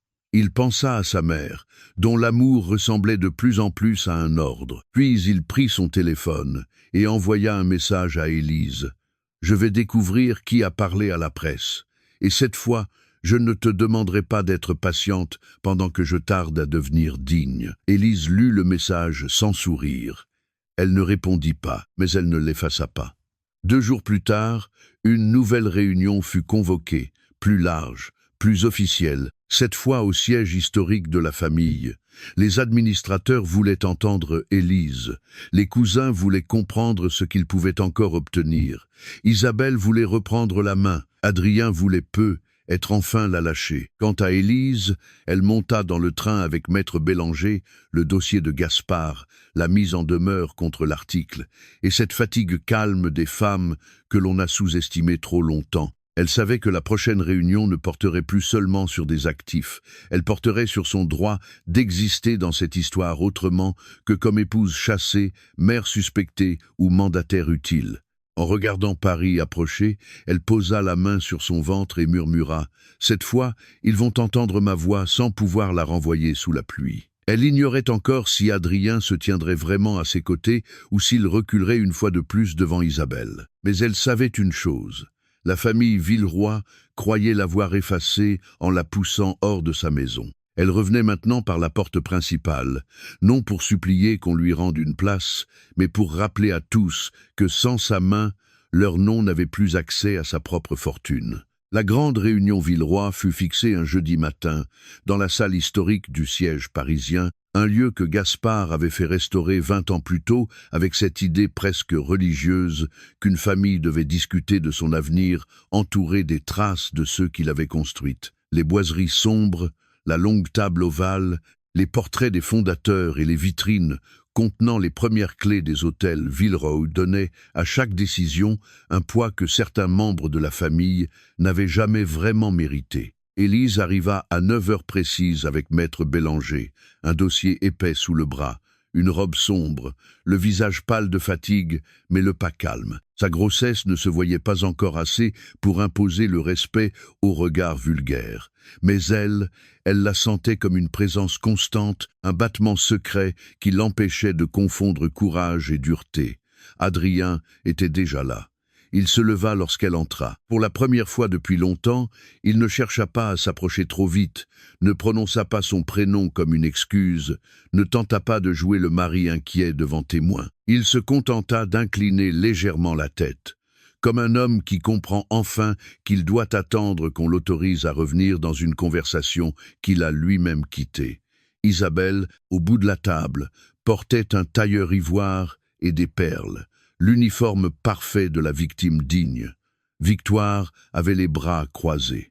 2 cousins chuchotaient déjà. Les représentants bancaires, l'avocat fiscal, 2 administrateurs historiques et plusieurs membres du conseil familial avaient pris place avec cette gêne des gens qui savent qu'une affaire privée va devenir une dissection publique. Clémence Artois n'était officiellement pas invitée, mais son influence flottait encore dans l'air, car certains messages publiés dans la presse mondaine reprenaient des tournures qui lui appartenaient trop bien. Isabelle ouvrit la séance, sans attendre que maître Bélanger parle. Puisque nous sommes tous réunis, je voudrais commencer par rappeler que cette famille traverse une crise douloureuse, provoquée par des choix personnels regrettables. Adrien et Élise vivent une séparation. Élise est enceinte, et nous aurions tous préféré traiter ces questions avec pudeur. Malheureusement, certaines personnes ont cru bon de transformer un conflit conjugal en prise d'otage patrimoniale. Plusieurs regards se tournèrent vers Élise. Elle ne bougea pas. Maître Bélanger posa son stylo. « Madame Villeroy, si vous appelez prise d'otage l'application du testament de votre beau-père, je vous conseille de mesurer vos termes. » Isabelle eut un sourire froid. « Je mesure parfaitement mes termes.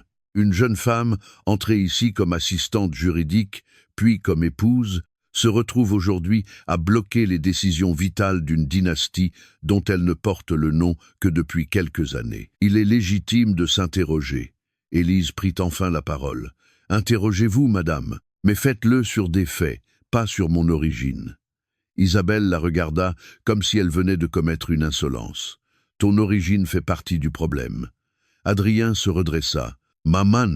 Cette fois, le mot n'était pas une supplication, mais un avertissement. Isabelle l'ignora. « Non, Adrien, il est temps de dire les choses. Élise n'a jamais compris ce que représente notre nom. Elle a utilisé l'affection de Gaspard, puis ta faiblesse, et maintenant sa grossesse pour s'imposer dans un domaine qui ne lui appartient pas. » Le silence qui suivit fut si violent que même Victoire sembla mal à l'aise. Élise sentit une main invisible se serrer autour de sa gorge, non par peur, mais parce que l'humiliation avait choisi l'endroit le plus tendre, l'enfant. Elle posa doucement sa main sur son ventre, puis ouvrit son dossier. « Vous avez raison sur un point. Il est temps de dire les choses. » Elle sortit une première chemise. « Voici la note manuscrite de Gaspard Villeroy, datée de 6 semaines avant son décès, jointe aux actes de fiducie. Je vais en lire un extrait, puisque certains semblent croire qu'il m'a choisi dans un moment de faiblesse. Sa voix resta stable. Je cite, « Isabelle cherchera à sauver les apparences avant de sauver la substance. Adrien a du cœur mais se laisse gouverner par la culpabilité. Victoire confond héritage et rente. Les cousins attendent une liquidation. Élise Darnay, parce qu'elle ne doit rien à notre vanité, est la seule à avoir posé la vraie question.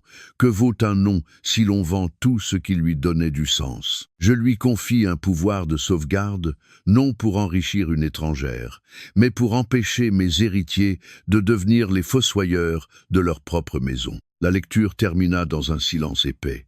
Isabelle blêmit. Adrien ferma les yeux. Victoire détourna le regard. Un cousin protesta faiblement. On ne sait pas dans quel état il était. Maître Bélanger répondit aussitôt. Les certificats médicaux établissant sa lucidité sont dans le dossier. 3 médecins, 2 notaires, 1 huissier. Vous pouvez contester, mais vous perdrez du temps, de l'argent et le peu de dignité qui vous reste. Élise poursuivit sans s'attarder. Deuxième point. Les opérations que vous vouliez faire passer rapidement après mon départ. Vente partielle du domaine de Bordeaux à un fonds lié à un intermédiaire déjà rémunéré par Victoire. Ouverture du capital de la holding hôtelière à une structure proche de la famille Artois, avec des cotes injustifiées de 10 à 8%. Utilisation des réserves patrimoniales pour couvrir des dettes privées présentées comme des urgences familiales. Refinancement de Nice par un montage qui aurait donné aux créanciers un droit préférentiel sur des actifs historiques. Tout cela a été préparé avant même que je sois officiellement informé de la séparation. Elle posa les documents un à un sur la table. Les représentants bancaires les regardaient maintenant avec un sérieux beaucoup plus froid. Isabelle serra les lèvres. Ce sont des options de gestion. Une femme qui ne comprend pas les responsabilités d'une grande maison les prend pour des complots. Élise leva les yeux. Je comprends très bien les responsabilités. C'est pour cela que je refuse que les erreurs privées se paient avec des biens communs. Victoire éclata. Tu parles comme si tu étais né ici. Non, je parle comme quelqu'un qui a lu les comptes. Cette phrase fit mouche. Maître Bélanger présenta ensuite les relevés. Les avances faites à Victoire, les dépenses personnelles reclassées, les frais de représentation absurdes, les engagements pris par Isabelle sans validation complète, les dettes camouflées sous des lignes de rénovation. Rien n'était encore un crime spectaculaire, mais l'ensemble dessinait une négligence orgueilleuse, une manière de vivre comme si le patrimoine familial était un puits sans fond. Adrien regardait les pages avec stupeur. Élise comprit qu'il ignorait une partie de l'ampleur du désastre. Cela ne l'innocentait pas. Cela montrait seulement qu'il avait été absent même de sa propre ruine. Isabelle tenta de reprendre l'avantage par l'émotion. « Et toi, Élise, que veux-tu ? Nous faire payer parce qu'Adrien t'a demandé de prendre du recul, parce qu'il a compris que cette grossesse arrivait à un moment bien commode. » Adrien frappa la table du plat de la main. Le bruit surprit tout le monde, lui le premier. « Ça suffit. » Isabelle le fixa. « Pardon ?» Il se leva lentement. « Tu ne parleras plus de cet enfant comme d'un calcul. » La voix d'Adrien tremblait, mais elle ne fuyait pas. « Je l'ai fait. Je l'ai laissé faire. J'ai laissé tes phrases entrer dans ma tête jusqu'à regarder ma propre femme comme un piège. C'est ma faute, mais je ne te laisserai pas continuer devant tout le monde. » Isabelle, stupéfaite, chercha autour d'elle un soutien immédiat. Elle n'en trouva pas. Clémence n'était pas là pour souffler une douceur assassine. Victoire ne voulait pas se compromettre davantage. Les cousins sentaient le vent tourner. Élise regarda Adrien sans pouvoir empêcher une douleur de remuer. Voilà donc l'homme qu'elle avait attendu cette nuit-là sous la pluie. Il arrivait enfin, mais après la porte fermée, après la valise, après le taxi, après les larmes dans le train, le courage tardif reste du courage. Il n'efface pas le retard. Isabelle murmura « Elle t'a retourné ». Adrien répondit « Non, elle est partie, et c'est son absence qui m'a forcé à m'entendre ». Maître Bélanger reprit la séance avant que la discussion mère-fils n'absorbe tout. Nous avons aussi la question de l'article publié la semaine dernière. Il sortit une série de captures d'écran, de relevés d'appels et de courriels. La source initiale a communiqué avec un intermédiaire habituellement lié aux relations publiques de Madame Artois. Cet intermédiaire a aussi échangé avec le secrétariat personnel de Madame Isabelle Villeroy. Isabelle devint glaciale. Vous accusez sans preuve. Nous présentons des connexions documentées. Une procédure en diffamation peut les rendre plus détaillées. Adrien regarda sa mère. Tu as parlé à la presse? J'ai protégé la famille. En accusant ma femme enceinte d'utiliser son enfant, en empêchant une étrangère de nous dicter notre conduite. Élise referma lentement l'un des dossiers. Je ne suis étrangère que lorsque cela vous arrange. Quand Gaspard avait besoin de quelqu'un pour travailler tard sur les dettes que vous cachiez, j'étais utile. Quand Adrien voulait m'épouser contre votre avis, j'étais une erreur romantique qu'il fallait supporter. Quand vous avez voulu me pousser dehors, j'étais une femme assez gênante pour être soupçonnée. Aujourd'hui que ma signature protège ce qui reste, je deviens une étrangère dangereuse. Choisissez au moins une insulte cohérente. Un administrateur âgé, ancien ami de Gaspard, eut un mouvement qui ressemblait presque à un sourire. Isabelle le vit et comprit qu'elle perdait non seulement le débat, mais le respect de ceux dont elle avait besoin. Alors elle fit ce que font les personnes acculées. Elle attaqua plus bas. Tu n'aurais rien sans Adrien. Rien. Tu serais encore derrière un bureau à classer les dossiers des autres. Élise ne répondit pas tout de suite. Elle pensa à la jeune femme qu'elle avait été dans le bureau de Gaspard, attentive, modeste, convaincue que faire bien son travail suffisait à mériter une place. Elle pensa à l'assistante que les Villeroy méprisaient, sans comprendre que c'était précisément cette assistante qui avait vu les fissures dans leurs murs. « Vous vous trompez, dit-elle enfin. Sans Adrien, je n'aurais peut-être pas porté votre nom, mais sans moi, votre nom aurait déjà signé sa propre liquidation. » Elle se leva. « Voici mes conditions définitives. » Maître Bélanger distribua le plan. Premièrement, aucune vente de Bordeaux. Le domaine sera placé sous gestion professionnelle indépendante pendant 3 ans. Deuxièmement, l'hôtel de Nice sera refinancé uniquement après audit externe et réduction des dépenses personnelles imputées au groupe. Troisièmement, la holding ne s'ouvrira pas aux capitaux artois. Quatrièmement, Victoire et les cousins devront rembourser ou justifier toutes les avances supérieures aux seuils autorisés.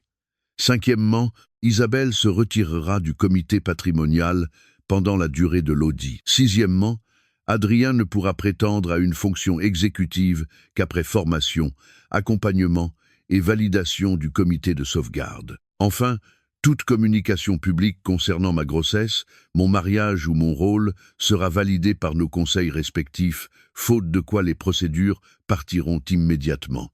Victoire poussa un cri. C'est une prise de pouvoir. Élise secoua la tête. Non, c'est une mise sous responsabilité. Isabelle se leva à son tour, tremblante de rage. Tu crois vraiment pouvoir m'écarter de la maison Villeroy? Non, vos actes le font. Moi, je mets simplement les mots sur le papier. Adrien regarda le plan, puis sa mère.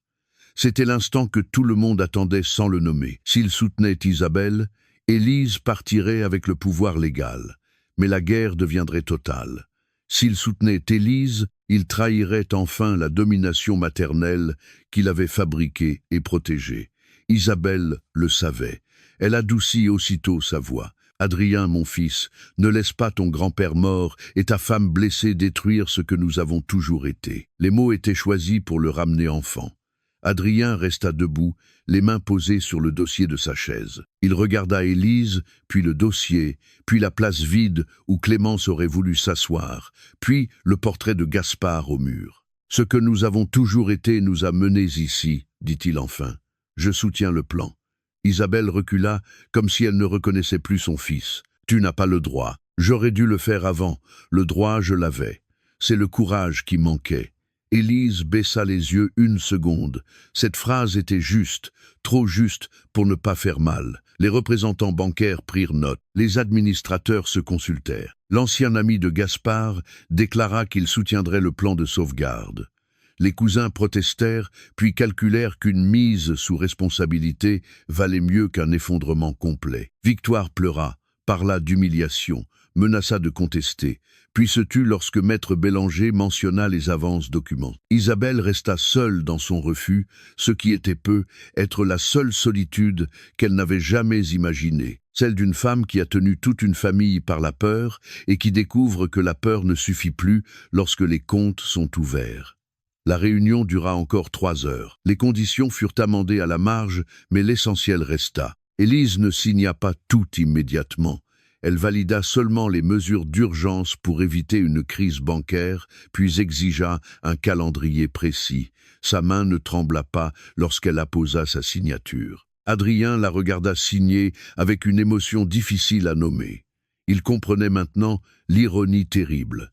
La main qu'il n'avait pas retenue sous la pluie était celle qui empêchait son monde de s'écrouler. À la sortie, les journalistes attendaient déjà en bas du bâtiment, alertés par on ne savait qui. Isabelle voulut passer par une sortie privée. Élise refusa. « Je ne me cacherai plus pendant que d'autres parlent de moi. » Maître Bélanger hésita, puis acquiesça. Adrien s'approcha. « Tu veux que je vienne avec toi ?» Elle le regarda. « Pas comme mari, pas encore, comme témoin de ce qui s'est dit. » Il accepta la limite. Ensemble, mais séparés par tout ce qui restait à réparer, ils descendirent l'escalier. Les caméras se tournèrent vers eux. Une journaliste demanda si Élise avait pris le contrôle de la fortune Villeroy pour se venger de son mari. Élise s'arrêta. Adrien voulut répondre, mais elle leva légèrement la main. « Je répondrai moi-même. » Le silence se fit. « Je n'ai pris le contrôle de rien. Gaspard Villeroy m'a confié une mission de sauvegarde avant sa mort. Cette mission s'active parce que certains actifs familiaux risquaient d'être vendus ou engagés dans des conditions dangereuses. Je n'agis ni par vengeance ni par ambition personnelle. J'agis pour empêcher qu'un patrimoine bâti sur plusieurs générations serve à couvrir des erreurs privées. » Un autre journaliste lança « Et votre séparation avec Adrien Villeroy, votre grossesse ?» Le visage d'Adrien se crispa. Élise répondit d'une voix calme. « Ma grossesse n'est pas un argument financier. Mon enfant ne sera pas utilisé pour justifier des rumeurs, des pressions ou des décisions de gestion. Quant à ma séparation, elle appartient à ma vie intime. Ce que je peux dire, c'est ceci.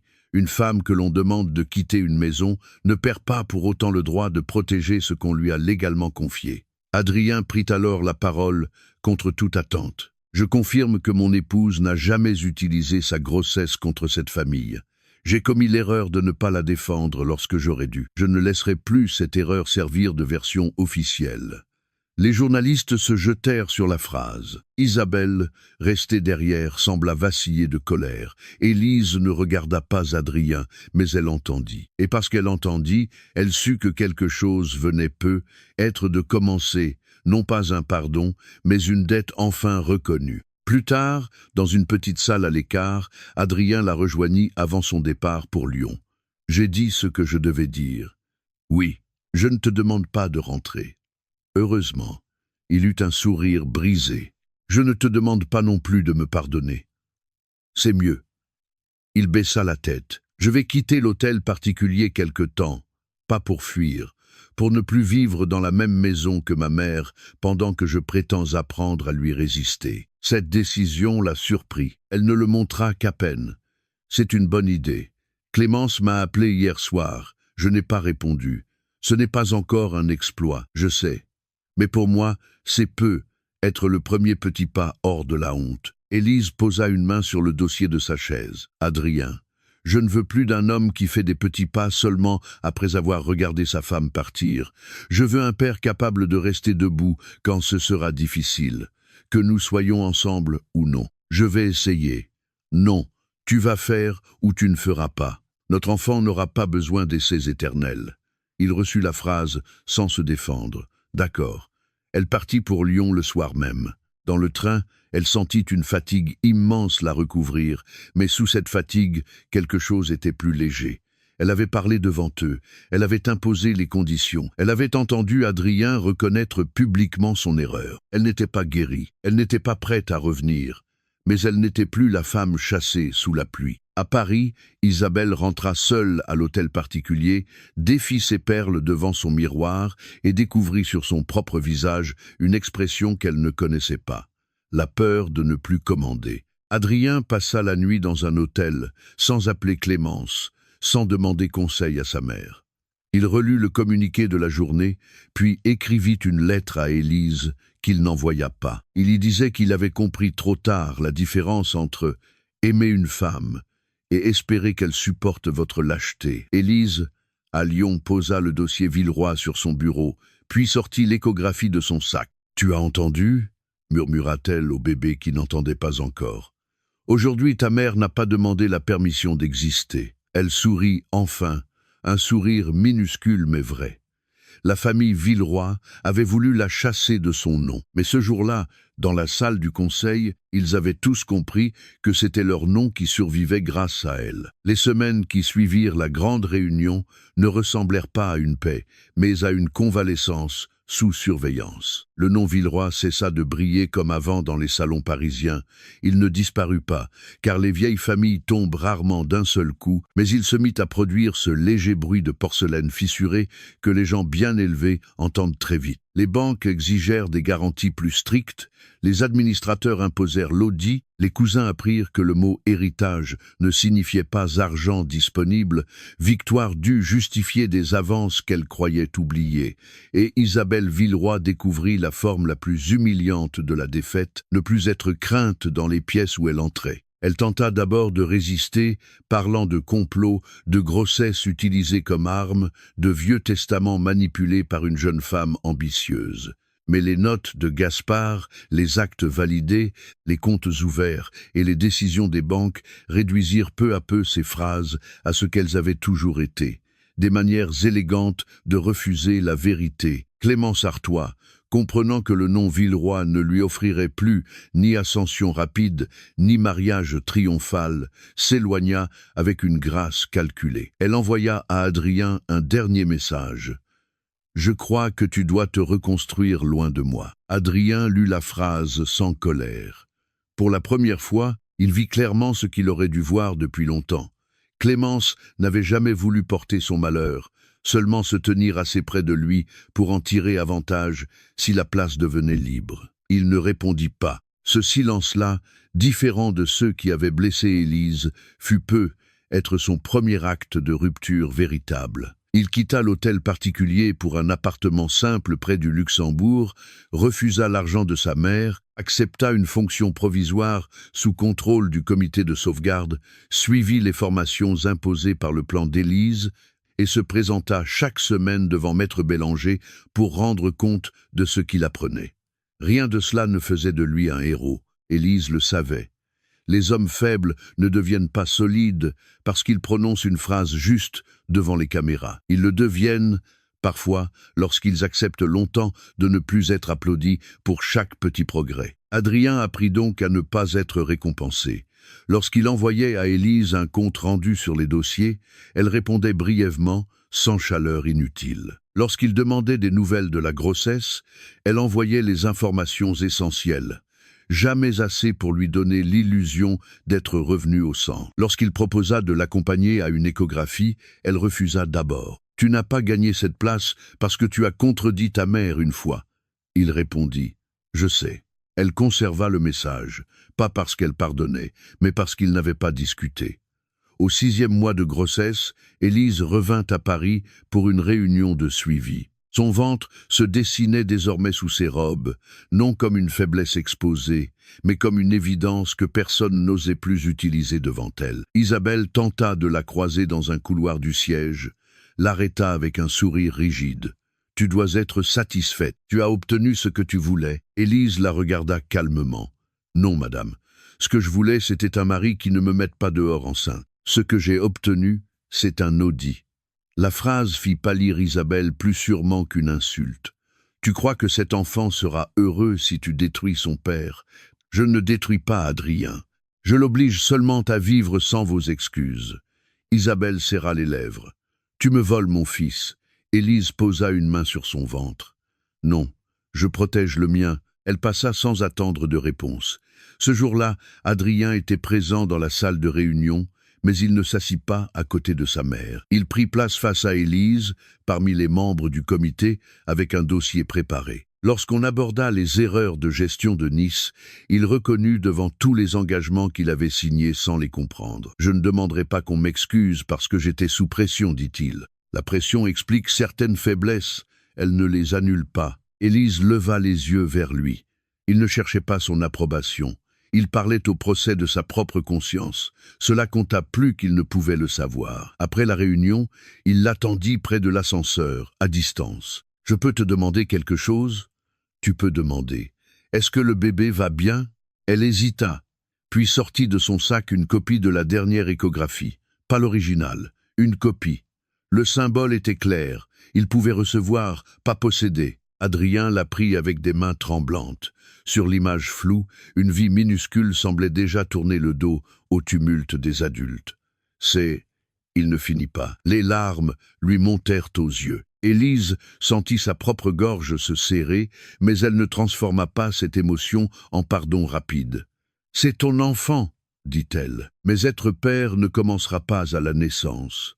Ça commence maintenant dans chaque décision où tu cesseras d'être le fils de ta mère avant d'être un homme. » Il hocha la tête. « Je comprends. » Elle eut un sourire faible. « Cette fois, j'espère que oui. » Le temps passa avec cette lenteur étrange des grossesses traversées par les conflits. Les jours administratifs furent rapides, les nuits intimes furent longues. Élise apprit à dormir sur le côté, à parler à son enfant dans l'appartement de Lyon, à accepter l'aide de Madame Perrin et de son amie Jeanne, à signer des décisions importantes entre 2 rendez-vous médicaux. Elle ne se présentait plus comme Madame Villeroy dans les lieux où cela n'était pas nécessaire. Elle reprit souvent son nom de naissance, Darnay, non pour nier son mariage, mais pour se rappeler qu'elle avait existé avant lui. Maître Bélanger, un soir, lui remit une lettre que Gaspard avait laissée pour elle, à ouvrir seulement si la sauvegarde devait réellement s'activer. Elle l'ouvrit seule. Le vieux président y écrivait « Ma chère Élise, si vous lisez ceci, c'est que ma famille vous a probablement blessé. Je vous demande pardon pour la part que j'ai prévue sans pouvoir vous l'épargner. Je ne vous ai pas choisi parce que vous étiez parfaite, ni parce que vous deviez sauver des gens qui ne vous méritaient pas. Je vous ai choisi parce que vous savez faire la différence entre protéger et posséder. Ne laissez jamais les Villeroy vous convaincre que votre bonté les autorise à vous utiliser. Sauvez ce qui mérite de l'être. Quittez ce qui vous détruit. » Élise pleura longtemps sur cette lettre. Puis, elle l'arrangea avec l'échographie. À Paris, Adrien continua son propre travail. Il témoigna dans l'enquête interne sur les pressions d'Isabelle et les communications avec la presse. Il confirma que Clémence avait influencé plusieurs conversations et fourni des contacts médiatiques. Il accepta que sa mère soit écartée officiellement du comité patrimonial pendant 3 ans. Cette décision provoqua une scène violente à l'hôtel particulier. Isabelle lui dit qu'il n'était plus son fils. Adrien répondit d'une voix blanche « Alors être que je vais enfin apprendre qui je suis sans cette phrase. » Il sortit sans claquer la porte. C'était peu spectaculaire, mais pour lui, c'était une révolution. Le 8e mois arriva avec une chaleur lourde. Élise se fatiguait plus vite. Adrien demanda une nouvelle fois à l'accompagner à un rendez-vous sans insister. Cette fois, elle accepta. Dans la salle d'attente, ils restèrent côte à côte sans se toucher. Autour d'eux, des couples riaient, parlaient prénoms, poussettes, chambres peintes en jaune ou en vert. Adrien regardait ses mains. « Je suis désolé que tu aies dû vivre tout ça sans moi. » Élise répondit « Tu n'étais pas absent. Tu étais du mauvais côté. Ce n'est pas la même douleur. » Il reçut la phrase en silence. Pendant l'examen, lorsqu'ils entendirent le cœur du bébé, Adrien pleura sans cacher son visage. Élise le regarda pleurer et sentit une partie d'elle se radoucir malgré elle. Elle ne confondit pas cette douceur avec une décision. Le pardon, si un jour il venait, ne serait pas une émotion dans un cabinet médical. Ce serait une longue preuve. À la sortie, il lui demanda « As-tu choisi un prénom ?» Elle répondit « Si c'est une fille, Margot. Si c'est un garçon, Gabriel. » Il sourit faiblement. Gaspard aurait aimé Gabriel. « Je sais. Et Margot ?» Ma mère aimait ce prénom. Adrien hocha la tête. « Ils sont beaux. » Il n'ajouta pas « Notre enfant devrait porter tel nom » ni « Ma mère voudra ». Ce silence-là fut juste. Margot naquit un matin d'orage, comme si l'histoire tenait à rappeler d'où elle venait avant de la laisser commencer autrement.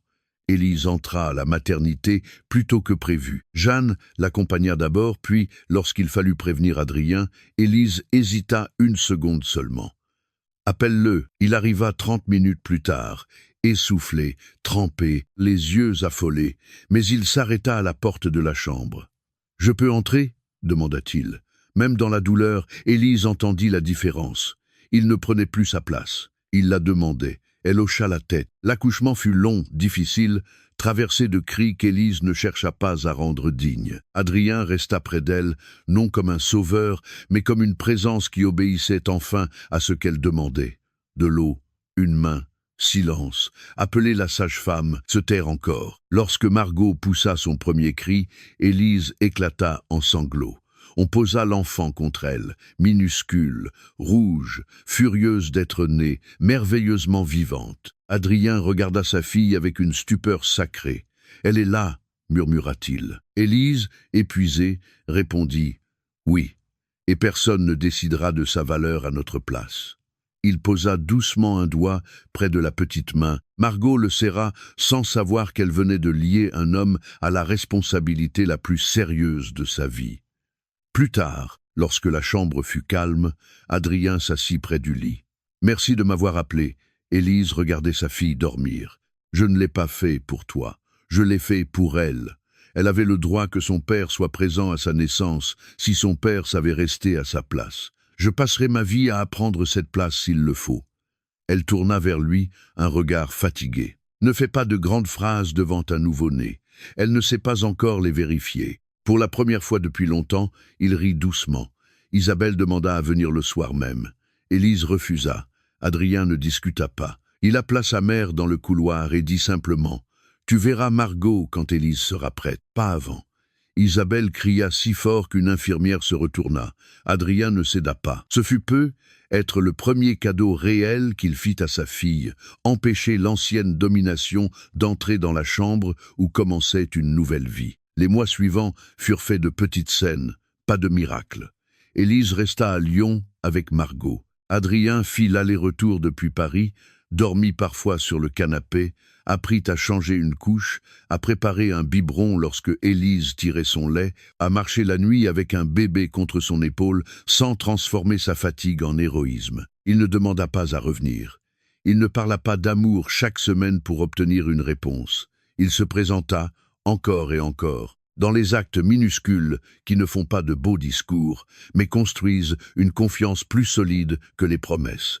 Élise l'observait. Elle voyait ses efforts, ses rechutes d'impatience, ses silences corrigés, sa manière nouvelle de dire à Isabelle « Non, maman, cela ne te regarde pas. » La première fois qu'il prononça cette phrase au téléphone devant elle, Élise ne sourit pas, mais elle sentit quelque chose de longtemps contracté se relâcher. 1 an après la nuit où il l'avait chassée, une dernière réunion patrimoniale valida la stabilisation du groupe Villeroy. Bordeaux était sauvé. Nice se refinançait proprement, les dépenses privées séparées, Isabelle définitivement écartée de la gouvernance active. Victoire remboursée par échéance.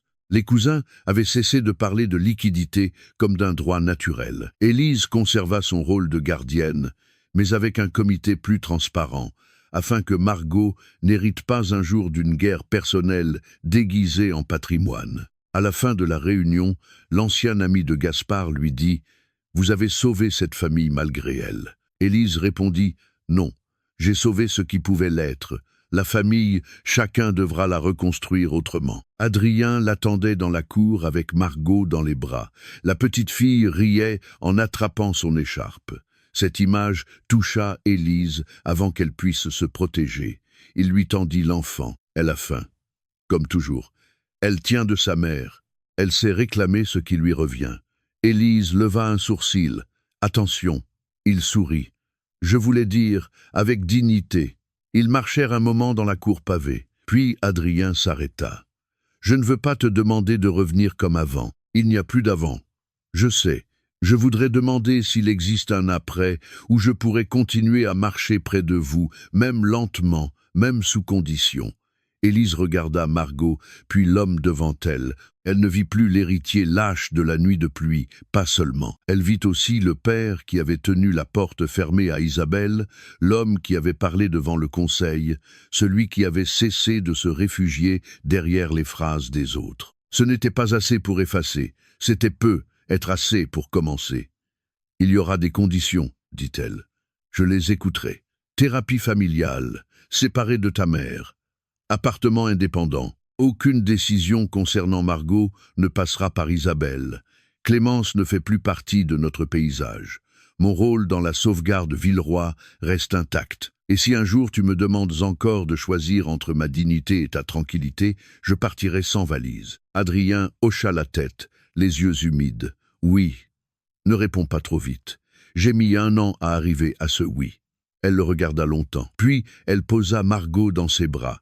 Ce n'était pas une réconciliation complète. Ce n'était pas un retour de compte. C'était une porte entr'ouverte.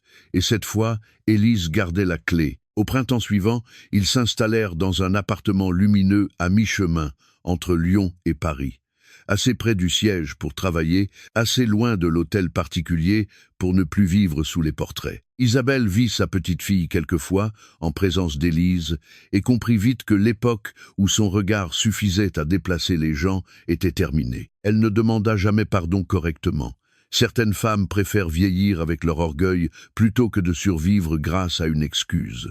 Élise n'attendit plus cette réparation. Elle avait Margot, son travail, la lettre de Gaspard, et un Adrien encore imparfait, mais désormais responsable de ses imperfections. Le soir du premier anniversaire de leur fille, la famille réduite se réunit dans le salon de l'appartement. Pas de grande réception, pas de journalistes, pas de discours sur le nom Villeroy. Seulement un gâteau mal décoré, Jeanne qui riait trop fort, Maître Bélanger invité comme un grand-père juridique, Adrien au sol avec Margot, Élise près de la fenêtre. Elle regarda la pluie fine tomber dehors. Adrien la rejoignit. « Tu penses à cette nuit-là » demanda-t-il. « Parfois. Moi aussi. J'espère. » Il baissa les yeux. « Je ne me pardonnerai jamais entièrement. » Élise répondit doucement. « Ce n'est pas ton pardon à toi qui compte le plus. » Il acquiesça. « Et le tien ?» Elle regarda Margot, debout maladroitement contre la table basse, riant comme si le monde n'avait jamais été menacé. Il avance, lentement, ne le poursuit pas trop vite. Adrien posa sa main près de la sienne, sur le rebord de la fenêtre, sans la toucher. Après quelques secondes, Élise glissa ses doigts contre les siens. Pas une promesse éternelle, pas un oubli, un choix du soir, offert parce qu'il avait enfin appris à ne pas l'exiger. Il l'avait abandonnée enceinte en croyant se libérer d'une épouse pauvre, fragile et encombrante. Mais ce jour-là, Adrien Villeroy avait rejeté bien plus qu'une femme. Il avait rejeté celle qui détenait toute la fortune de sa famille, celle qui portait son enfant et celle qui aurait pu sauver son nom avant qu'il ne comprenne le prix de sa lâcheté. Il lui fallut perdre sa maison, son orgueil et l'illusion de son innocence pour revenir non comme héritier ni comme fils soumis, mais comme homme capable de demander une place sans voler celle des autres. Quant à Élise, elle ne redevint jamais l'épouse silencieuse que les Villeroy avaient cru pouvoir chasser sous la pluie. Elle resta la gardienne de leur fortune, la mère de Margot, et surtout la femme qui avait appris que l'amour ne vaut d'être sauvé que lorsqu'il cesse enfin de demander à une femme de s'abandonner elle-même.